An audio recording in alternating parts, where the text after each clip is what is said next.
Poora is an Iranian woman who came to the United States in 2013 when she was 23 years old. She found the love of her life and got married to him last month.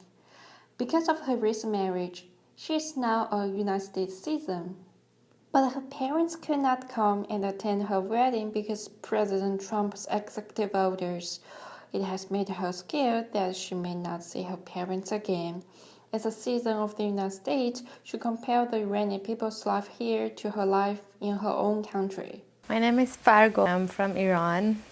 I was born and raised in Tehran, and I moved here when I was 23, 3 years ago. I came here to get my MBA. I got married and I'm staying here. The most important reason for me was that I wanted to be an independent woman. It was a little bit difficult in Iran because there's so many layers of cultural norms, and it was my dream. Like, it's really not that big of a deal when you think about it in American society. Fargo said there was the largest protest in Iran history after the revolution. This is because people were really angry that the government had cheated in the recent presidential election. She wanted to escape the wars in her country and build a new life in the United States. Getting harder and harder every day to find a job as a woman in the petroleum industry because it's heavily controlled by the government and heavily regulated. I saw so many things that were really beyond humanity. They were very inhumane. So basically it's a very, very closed and heavily regulated, heavily watched environment. I just really couldn't take that anymore. I didn't see a future for myself. Fargo's life seems to have changed after she came to the United States. I think about it as this vast meadow, like a very free and very vast land that I was at, and I was free to do anything I wanted. We are a very selected community of Iranian, of the whole Iranian population who move here. Like, really there has been no terrorist attack, zero terrorist attacks. For those Iranian people who chase their American dreams in the United States, the executive orders are not in their expectations. Nothing about this executive order made sense. It was definitely not for security purpose. It hit me and I was like, whoa, what just happened? Like, I didn't expect it here. Like, I was so used to getting up one morning and having my life flipped and changed, like, completely upside down in Iran because of all the things that I didn't have any control on because of the government.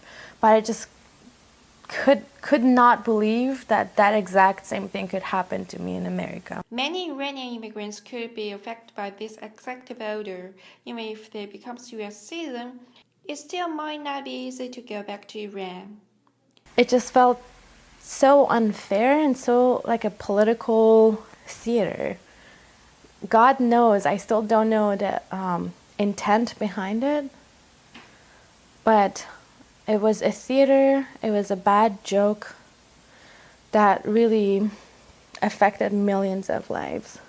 The second difficult thing was that my parents couldn't make it for my wedding. Never thought I would get married without my parents because my husband is in the military, he's in the Air Force. I'm pretty sure I can't go back because of that. If I go back in the future when I become a citizen, they're very likely to arrest me to get something in return from American government, either money or a prisoner. I can't even think of not living or reuniting with my parents again. Poora Hosni, an Iranian who has lived in North America for decades, has a different perspective about his life in the United States. My name is Poora Hosseini. So I'm a PhD candidate here at MIT, working in the area of the biomedical imaging, basically building instruments and devices to image tissues, brain, There's a lot of differences. I moved to North America a long time ago. I was living in Canada before coming to the US. Probably diversity and getting to know people from all around the world is probably the major difference. Poora is involved in MIT Patient Student Association, and he's also the president of the MIT Iranian Studies Group. They really organized the event or seminar on MIT campus, trying to promote the political understanding of Iran. They also do research related to Iran and issues in Iran. Right now, I'm running an association. It's called Iranian Studies Group. So we really do two types of work. Like we organize events and seminars that are related to Iran in one way or another. That's why there's a lot of collaborations with other student groups on campus or other offices and organizations. And the second part of our activities is really focused on doing research, and that kind of promotes or helps the analytical understanding of, again, Iran culture, economy, society, people who live in and outside Iran. Poora said after graduation, there's a lot of reason for people to want to stay in the US because there's a lot of more opportunities like entrepreneur and venture. He said he still get a lot of opportunities in US for pushing his passion for his dream to make it happen. In terms of American dream, or basically opportunities in the US, that was pretty much what I knew of the US, a country of entrepreneurial spirit, a lot of things happening here. And I have not been disappointed so far. I really enjoyed my experience. From Poora's perspective, he doesn't think the answer is limiting Americans and shutting the American door to immigrants and the students coming here. He thinks that those things make America great.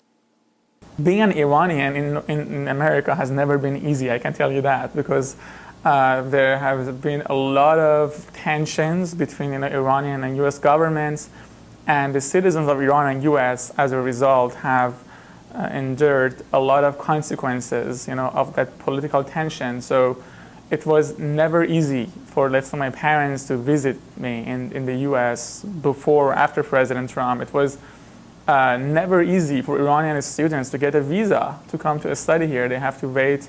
Even when I was in Canada and I was a Canadian resident at the time, I had to wait a few months for when I was going to come and get my student visa to come to the US. So it has been always pretty much, to me, difficult.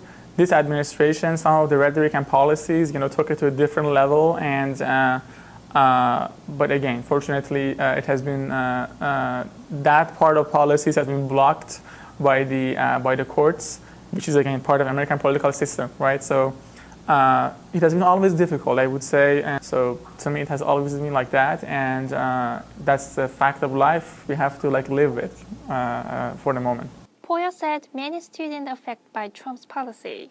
Right now, the order is on hold, so it does not so much affect.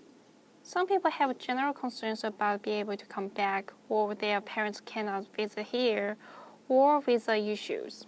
It's also not easy for many Iranians to go back and visit their own country, because there is a lot of uncertainties also about whether they would have a safe return back to where they're studying. So it has been basically two-sided issues. There is no official restriction. Maybe the laws and policies are way less clear in Iran. So basically, at least here, you either have a visa or you don't, or basically, and the question is under what circumstances you get that visa or not.